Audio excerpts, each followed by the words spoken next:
Defining DSLs for modeling and simulation can be cumbersome, especially in the case of divergent evolution between the language specification and the underlying metamodel. The MOODS framework, short for Modeling and Object-Oriented Design for Simulation, leverages MOGS, ASL, and grammar traits to describe both the language and the underlying model.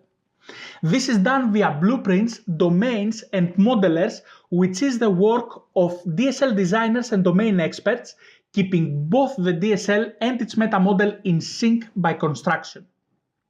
Moreover, MOODS allows for both structural and value-level validation of compiled models, incorporating model checking in the very definition of DSLs. For showcasing MOODS, I have ported and enhanced a subset of the Geranium DSL currently in use in computational geography. You can see a live session of the Geranium simulator in my channel. The DSL defines the statistical characteristics of an urban area and its building profiles. These are used in an energy consumption simulation under various urban conditions.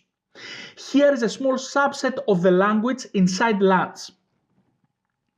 Note that in this computational domain, geographical coordinates and statistical distributions, normal, categorical, uniform, etc., are so frequently used that defining specific syntax, semantics, and validation for them is warranted.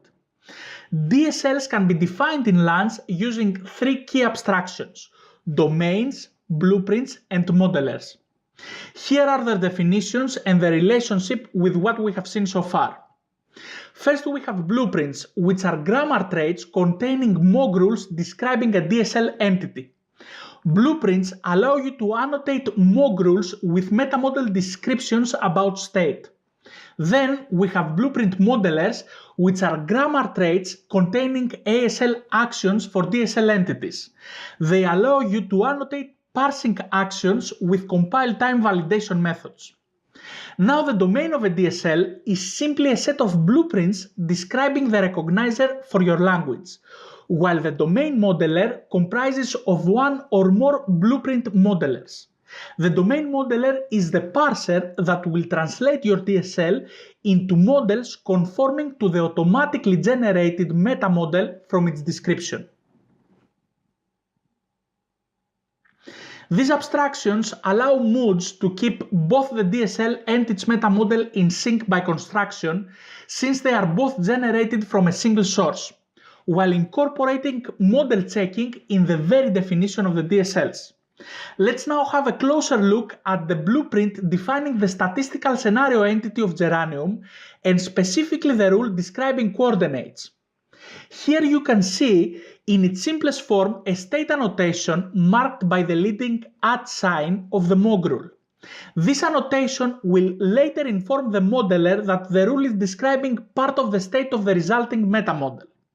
This way, all intermediate values resulting from evaluating the action of this rule will be further processed and stored. In the blueprint modeler of this entity now, we can find a keyword method of the same name in addition to the normal ASL actions for the rule. In this particular case, the method validates that coordinates are within the accepted ranges for longitude and latitude, on top of being consistent, meaning north has the highest latitude and east the highest longitude. Similarly, for the urban profile entity of the DSL, we define a blueprint and blueprint modeler with state and validation annotations. Here is, for example, the definition of the surface parameter, as well as its accompanying validation for statistical distributions, normal and uniform, making sure that ranges, averages, and standard deviations of the defined distributions are mutually consistent. Repeating this process for all entities of our DSL is all that's needed. You don't have to separately define and validate your metamodel. MOODS will keep both the DSL and the metamodel in sync by construction, since they are both generated from a single source, while incorporating model checking in the very definition of the language.